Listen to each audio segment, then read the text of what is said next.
إنها الفتاة المصرية تدعى مي، مقيمة بالولايات المتحدة الأمريكية منذ فترة. تهاجم الرجل الشرقي خاصة الرجل المصري، وتتحدث عن العنف والمرأة. من هي الفتاة تدعى مي؟ فتاة جواز الصالونات، ده منظر جواز الصالونات ده. المهم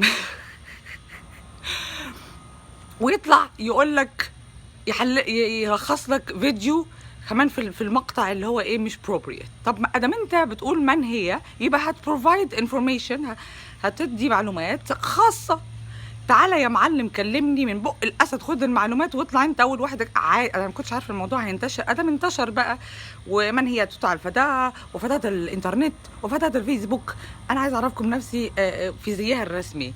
انا مي، عايشه في امريكا بقالي 20 سنه. كنت في السعوديه 7 سنين وانا صغننه. من مكه عمره افري ويكند، كل ويكند. وحفظ القران لامريكا، والشذوذ والوساخه والقرف والحاجات الكتيره قوي لسبتمبر 11، لاعتداء علينا كمسلمين، بالذات واحده لسانها مسحوب منها برضو بتواجه حاجات شكلو. لمدافعه عن النفس، الحمد لله ربنا بيحب الواحد وبيقويه وبيسترها عليه. لسرطان في العيله، لبزنس بيطلع وبينزل، لورق وهجره، لساعات الواحد ممكن يبقى مليونير، وساعات كتيره ممكن يبقى مش لاقي الاربع حيطان اللي ساترينه. عارف يعني ايه برضو اللي هو ايه ده مش لاقي ياكل؟ لا ده انا جايه لك في النقطه دي، خلي بالك احنا مرينا بكل حاجه. وسبحان الله والحمد لله، معرفش ايه اللي حصل، وفجاه ربنا اداني طاقه غريبه. وقلب كده يعني كده very strong at the moment. الله اعلم، ممكن فعلا ممكن تروح مني.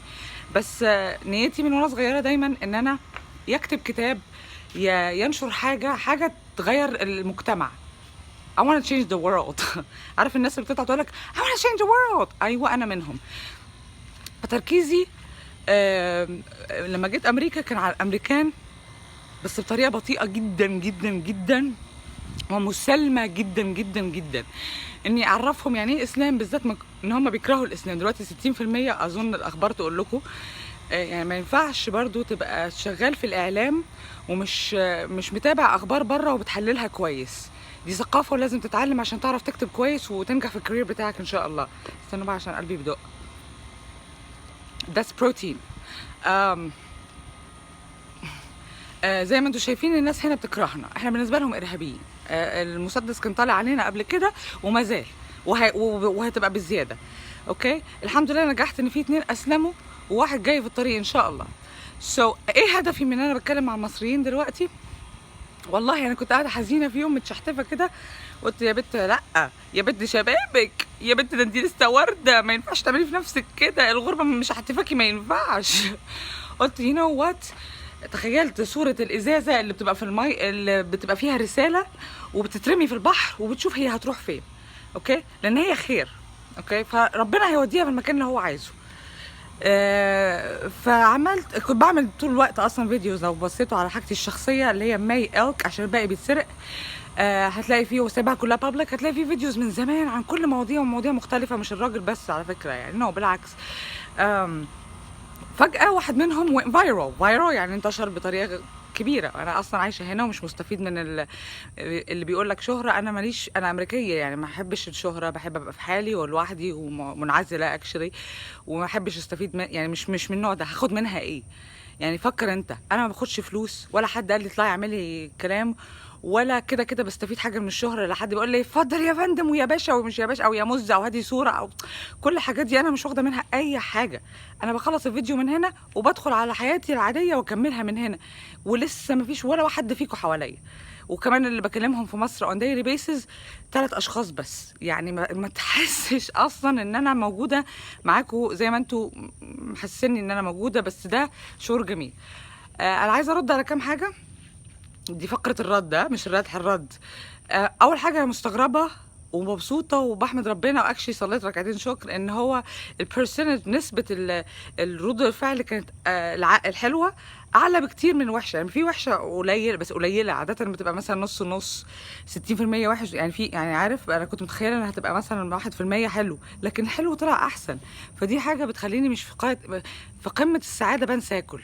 فانتوا كده ايه يعني هخس، ودي انا خايفه اخس بصراحه، انا مش عايزه اخس. just kidding. I really يعني ببقى مبسوطة جدا، حاسة ان انا اغنى حد في الدنيا الحمد لله. وبعدين اكتشفت طبعا النووي اللي جواكوا، الطاقة النووية اللي جواكوا يا ريس. يعني ركز على الشباب، اشغلهم في مشاريع، هات رجال الاعمال ونفع واستنفع. يعني بقول لك ايه، حط معلش اصبر على الانكم دلوقتي، حط المشروع ده وهيجيبوا لك، هينتجوا لك زي النظام الامريكي الى حد ما. اشغلهم بجد. they are so and you know that. just start applying energies في الشباب.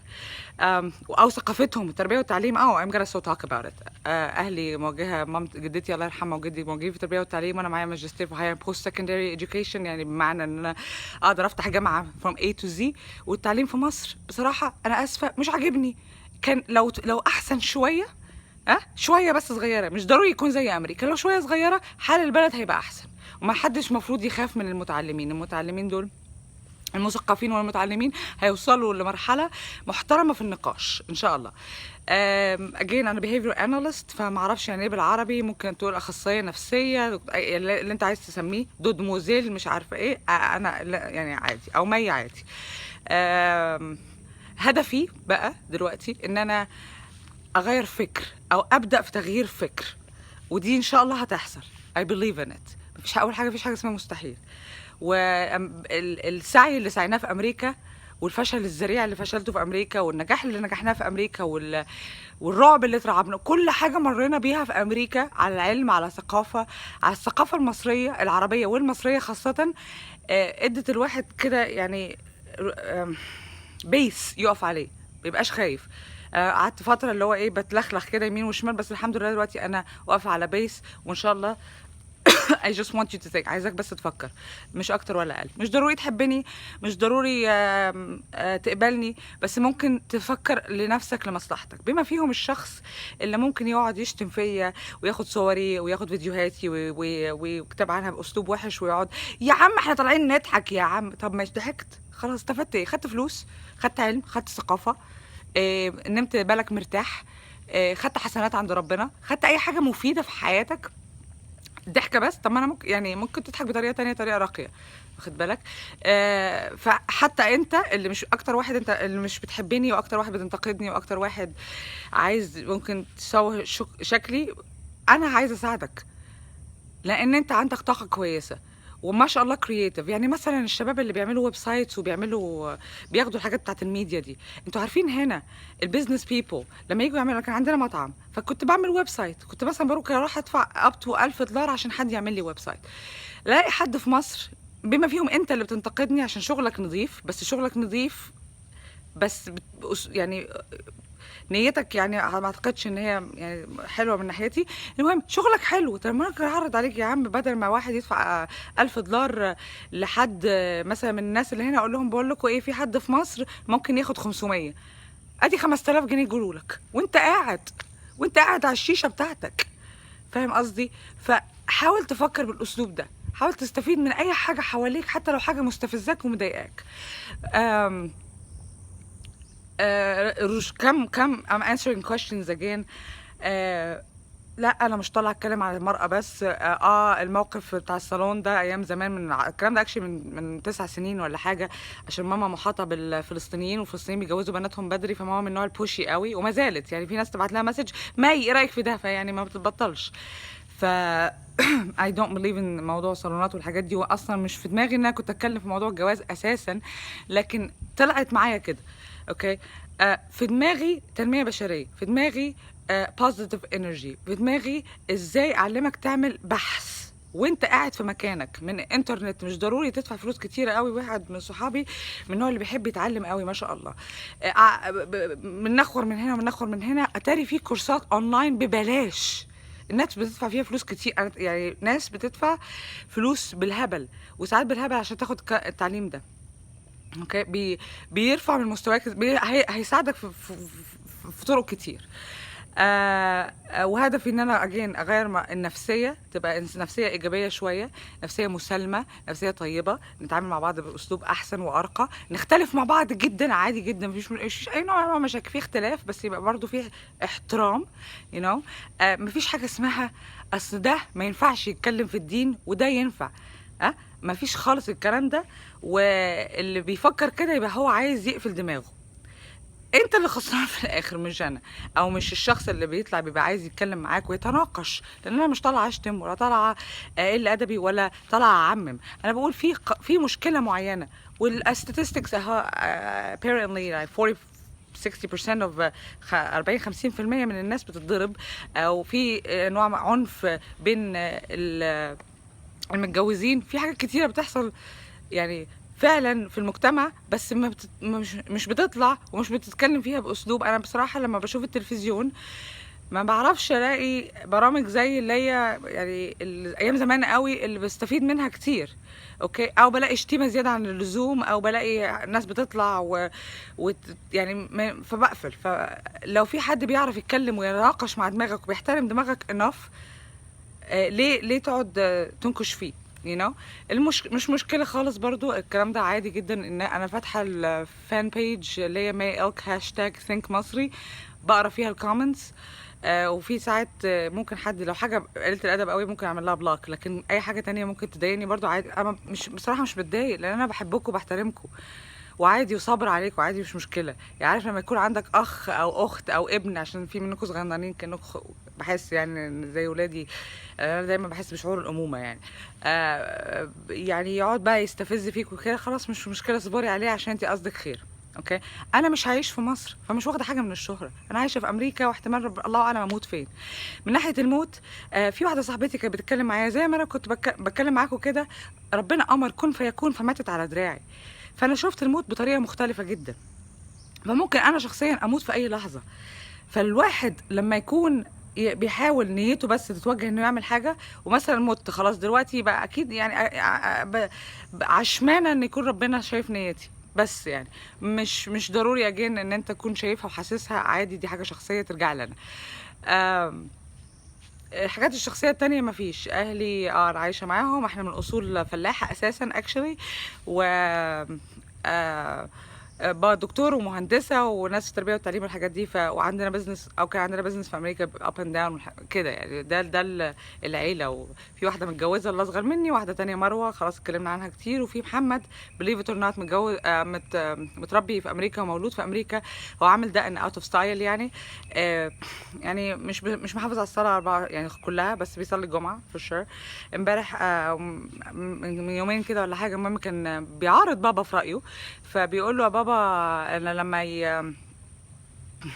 لما الباص بتاعي ولا اصحابي يضايقوني يزعلوني، بفتكر بمسك غضبي وبفتكر الرسول عليه الصلاه والسلام كان ممكن يعمل ايه. وده الواد ده انا ما اعرفش جاب الكلمتين دول اصلا منين، لان هو مش بتاع، ما بيروحش جوامع وما بيقعدش يتفرج على عرب، ما اعرفش، يمكن لقطها كده في رمضان ولا في حاجه. احنا في رمضان برضه بنتلم لمه حلوه وبنصلي تراويح والكلام ده كله. الباقي بقى يعني انا بوجه الكلام ده لمعظم الناس اللي هي مش عارفه انا ايه وانا مين وليه وبعمل كده ليه، واللي بينقدوني. الباقي اللي هو بيديني كل الشحنه الايجابيه وبيكلمني وبيحترمني وبيدعي لاهلي والكلام ده كله، انتوا يعني ليكوا عندي كلام وقعده تانية خالص. ان شاء الله هكمل على النجاح ومشاكله وموضوع الجواز، والست بقى دورها ايه من ناحيه الراجل وتشيله على راسه ازاي. speaking of that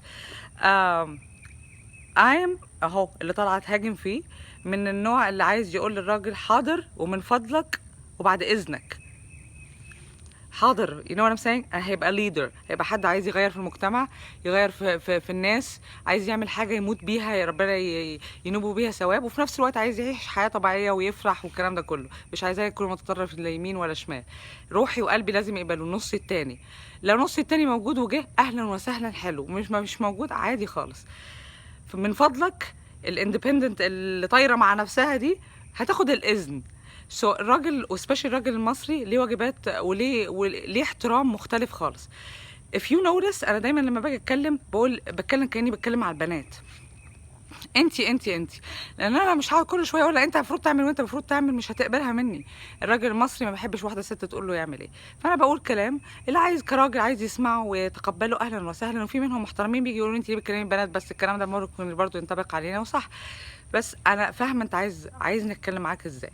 حتى اللي بيطلع ينقد في فيديو الكلام ده I actually saw it and that's fine, go ahead. النقد حلو، بس في حاجه اسمها constructive criticism. constructive مش عارفه يعني ايه. نقد هادف او something like that right do it ده بضحك وهزار وتريقه عادي. احنا بنتريق على ماما طول ما قعدت تتريق عليا. انا عايشه في تريقه اساسا، ما احنا مصريين، العيله كلها مصريين. وامبارح بتقول للبابا يلا يا محمد اطلع بره البيت وامسك البطيخه دي وادخل تاني وادخل عليا بالبطيخه. ما تفهمش جت يعني عيله لاسعه شويه لكن شغاله يعني الحمد لله. فلو عايز تعرف حاجه اسالني انا شخصيا، لو فيها صحافه والكلام ده كله استاذني، سبيشلي لو انت في الصحافه بروفيشنال زي المصري اليوم او السبعه يوم السابع والحاجات دي. you're very professional ودي كوبي رايتس بتاعتي. لو العيال بتوع اليوتيوبز والحاجات دي بياخدوها هتفاهم معاهم بطريقتي somewhere or another وتبقى كوبي رايت وخلاص. او حاول حتى اجيب لهم سبوبه من هنا بس انت بروفيشنال على مستوى مصر او المجتمع العربي، اتكلم معايا واستأذني هاخد كذا وهتكلم عن كذا عشان خاطر ما تطلعنيش في صوره ممكن تضايقني، مع اني ما بتضايقش بس ما يصحش لانها ممكن ترجع عليك او على اهلك او على حد من اخواتك البنات او مراتك او بنتك او الحاجات دي كلها. فكروا في الموضوع ده كتير. انا اسفه اني بطول بس يعني هو في كلام كتير قوي كده. بكره النهارده ما اعرفش امتى النفسنه بقى اللي هو الاحباط، النفسنه والاحباط اللي هو وجحا اللي بيخلي المصريين اللي هو ايه يا عم بطل بتحبطني انا احبطت كل حاجه بتحبطني. والنجاح ان شاء الله. سلام.